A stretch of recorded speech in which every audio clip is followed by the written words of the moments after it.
तो सोचिए कि होता क्या है जब एक सिविलियन मिशन जो इंसानी इमदाद लेकर निकला हो, बैनुल अक़वामी पानियों में एक फौजी नाकाबंदी से टकरा जाए।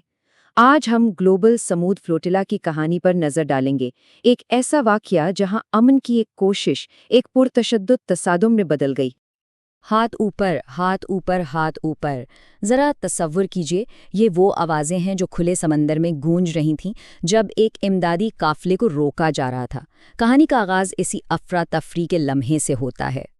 समुंदर के बीचों बीच ये एक बहुत ही कशीदा सूरत हाल थी। तो आइए ज़रा तफसील से देखते हैं कि फ्लोटिला और इसराइली बहरिया के दरमियान इस तसादुम में असल में हुआ क्या था। यहाँ सबसे दिलचस्प बात दोनों तरफ से होने वाली बराहे रास्त बातचीत है।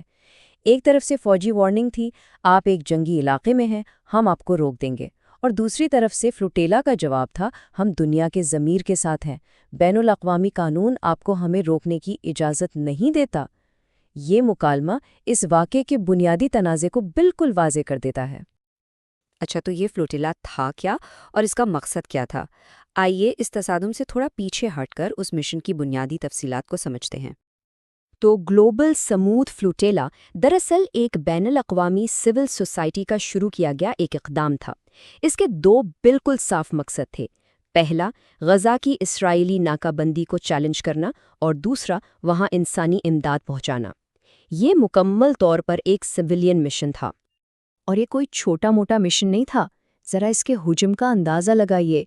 इस काफ़िले में 40 से ज़्यादा बहरी जहाज़ शामिल थे, और इन जहाज़ों पर सवार थे तकरीबन 500 अफराद जो इस इंसानी मिशन का हिस्सा बनने के लिए दुनिया भर से इकट्ठे हुए थे। और ये लोग सिर्फ एक दो मुल्कों से नहीं थे, बल्कि 44 से ज़्यादा ममालिक के शहरी इसमें शामिल थे। ये वाकई एक आलमी सतह का इक़दाम था। तो ये 500 लोग कौन थे? आइए देखते हैं कि इस मिशन में दुनिया के किन किन हिस्सों से लोग शामिल हुए और इसकी आलमी हैसियत कैसी थी। इस मिशन ने 6 बड़े आज़मों के लोगों को इकट्ठा किया। मतलब इसमें ऑस्ट्रेलिया से लेकर ब्राज़ील, जनूबी अफ्रीका से स्पेन और तुर्की से लेकर पाकिस्तान तक के लोग शामिल थे।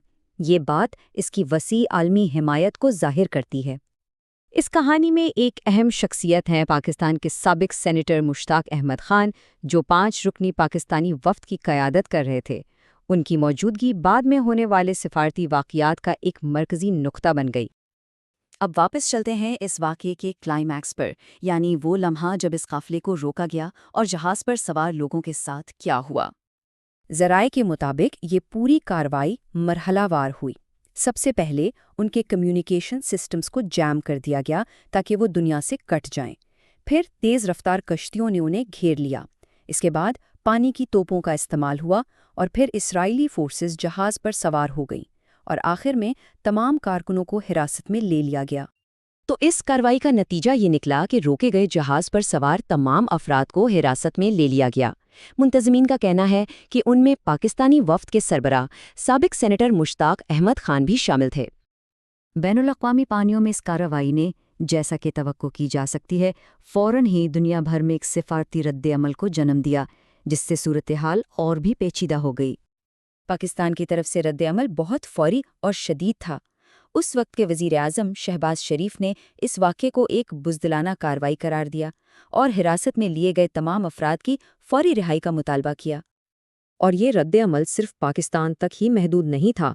बांग्लादेश और कतर से लेकर यूरोपीय ममालिक जैसे आयरलैंड, स्पेन और इटली तक कई हुकूमतों ने इस वाक़ये पर अपनी तशवीश का इजहार किया और फ्लोटिला के शुरका की हिफाजत का मुतालबा किया। ये पूरा वाक़या हमें एक बुनियादी सवाल पर लाकर खड़ा करता है। जब एक इंसानी मिशन बैनुल अक़वामी पानियों में फ़ौजी नाकाबंदी से टकराता है, तो उसका नागुज़ीर नतीजा आखिर क्या होता है? यही वो बुनियादी कशमकश है जो इस कहानी के मरकज़ में है।